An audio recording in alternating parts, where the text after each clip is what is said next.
Hello everyone. तो last part में हम देख चुके हैं कि जिंग जिंग को बाय पर काफ़ी गुस्सा आ जाता है जब बाय ने उससे कहा था कि मेरे प्लांट को मूव कर दो, लेकिन वो कहती है कि अगर इतनी ही तंग हो तो मैं इसे काट ही दूंगी। अब उनकी यही जेलसी चल रही होती है कि ऊपर से मिस्टर गू आ जाता है और जिंग जिंग के हाथ से वो कटर ले लेता है। फिर उसका हाथ पकड़ता हुआ बाय के सामने उसे वहाँ से लेकर निकल जाता है। ये सीन देखकर बाई को काफ़ी गुस्सा आ गया था और ये गुस्सा वो अपने माउस और कंप्यूटर पर निकालती है।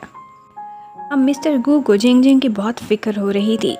वो नहीं चाहता था कि जिंग जिंग को कोई भी मसला हो, कोई भी उसे परेशान करे, लेकिन जिंग जिंग उसकी तसल्ली करा देती है। मिस्टर गू तो बस उसको खुश देखना चाहता था। यहाँ पर उनका एक क्यूट सा मूवमेंट होता है। उनका सीक्रेट रिवील ही होने वाला था क्योंकि ऊपर से एक और एम्प्लॉई आ गई थी। पर जिंग जिंग एक कॉकरोच का बहाना बनाकर एक दफ़ा सब कुछ कवर कर ही लेती है। उसके बाद हमें दिखाते हैं कि जिंग जिंग का ऑफिस में कोई ख़ास काम तो था ही नहीं, इसलिए वो बैठे बैठे बहुत बोर हो जाती थी। कोई उसे इतना काम भी नहीं देता था। वो ये सारा कुछ आयमी से भी शेयर करती है। जबकि शियाते वो मिस्टर गू के कहने पर जिंग जिंग का बहुत ख्याल रखता था। कभी उसे कॉफ़ी सेंड करता था तो कभी फ़िश गिफ्ट में देता था। ये सारा कुछ वो गू के लिए कर रहा था, लेकिन वहाँ पर एक एम्प्लॉय देखती है तो उसे लगता है कि ये सब कुछ शाते और जिंग जिंग के बीच कोई अफेयर चल रहा है और वो इसी बारे में र्यूमर्स सारे ऑफिस में फैला देती है। अब यही गॉसिप्स चल रही होती हैं कि एक दिन जिंग जिंग भी ये सारा कुछ सुन लेती है। ये सुनकर उसे तो एक दफ़ा खुशी ही हो गई थी क्योंकि वो चाहती थी कि गू और उसका रिलेशनशिप सीक्रेट ही रहे। अब उसकी शियाते के साथ रूमर फैली थी तो अच्छा ही था, कोई गू पर शक ही नहीं करेगा कि वो उसकी गर्लफ्रेंड है। लेकिन शियाते को भी ये एक्सेप्ट नहीं था, उसे डिस्गस्टिंग लग रहा था। और उसके साथ साथ मिस्टर गू भी जब ये सुनता है तो बिल्कुल भी मानने को तैयार नहीं था। वो कहता है कि चाहे रूमर ही सही, लेकिन मेरी गर्ल का नाम किसी और बॉय के साथ मैं बर्दाश्त नहीं करूँगा। अब जिंग जिंग के बाद अकेले में वो फैसला करता है कि र्यूमर को र्यूमर से ही मिटाऊंगा और फिर वो शियाते को छुट्टी दे देता है और शियाते भी आयमी के साथ टाइम गुजारने लगता है क्योंकि वो बीमार हो गई थी, उसे चोट लगी थी। जबकि गू अब ऑफिस में जानबूझकर लोगों को मौका देता है कि जैसे वो जिंग जिंग की बहुत केयर करता है, बार बार उसके पास आता है ताकि र्यूमर्स को हवा दे, कोई उसके बारे में भी बातें बनाए कि वो और जिंग जिंग कपल हैं। लेकिन वो जितनी कोशिश करता था कोई इस साइड पर आता ही नहीं था, बल्कि कोई और ही मतलब निकाल लेते थे सब। एक दफ़ा तो कू ओपनली सबके सामने आकर कहता है कि चलो मेरे साथ खाने पर जिंग जिंग, और वही एम्प्लॉय फिर कहने लगती है कि हाँ हाँ ये आपकी बॉडीगार्ड है तो साथ साथ ड्राइवर भी तो है, इसीलिए ज़रूर लेकर जाएगी। अब गू को बहुत गुस्सा आता है। वो उस एम्प्लॉय को कहता है कि गॉसिप्स करने में तुम बहुत माहिर हो, कभी काम की गॉसिप्स भी बना लिया करो। अब मिस्टर गु जितना एंशियस हो रहा था उतना ही उसके और जिंग जिंग के बारे में कोई ऑफिस में बात ही नहीं करता। जिंग जिंग को गुस्सा आया हुआ था। वो कहती है कि बॉस की गर्लफ्रेंड हूँ, साथ में बॉडीगार्ड भी। मैं ऐसा इमेज नहीं रखना चाहती कि लोग समझे तुम्हारी गर्लफ्रेंड होने की वजह से ही मैं कैपेबल हूँ। अब गु से जिंग जिंग नाराज़ हो गई थी तो उसने उसके लिए एक गिफ्ट लिया था।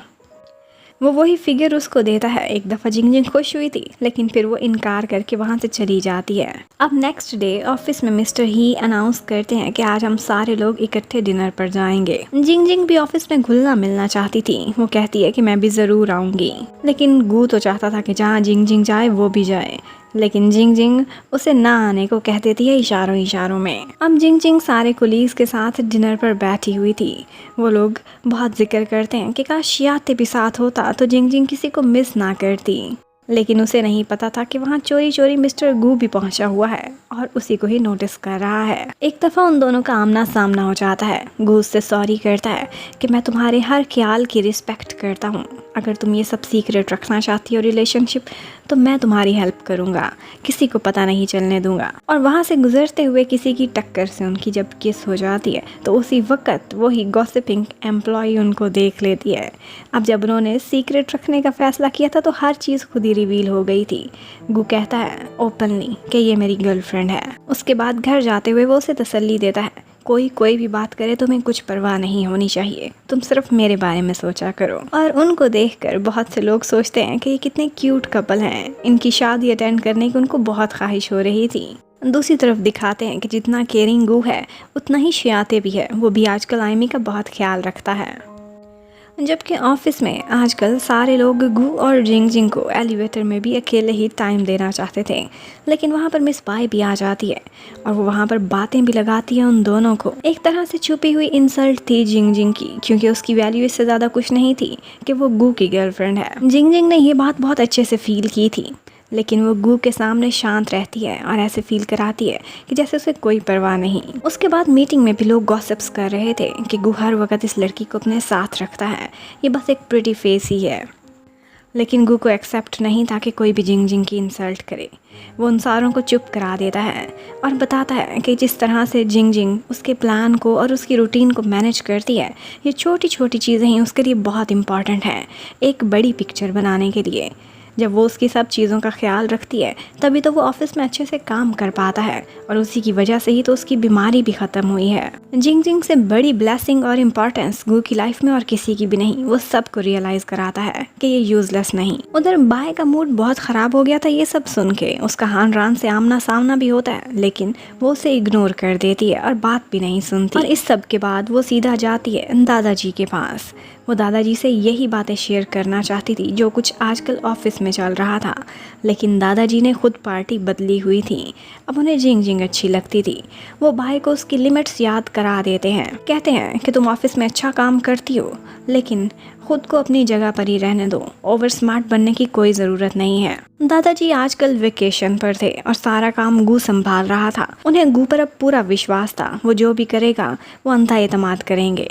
जिंग जिंग को तो ऑफिस में पहले भी कोई काम नहीं कहता था। अब जब से गू की वो गर्लफ्रेंड थी सबको पता चला था, कोई उसे हिलने को भी नहीं कहता था, लेकिन उसे तो काम चाहिए था।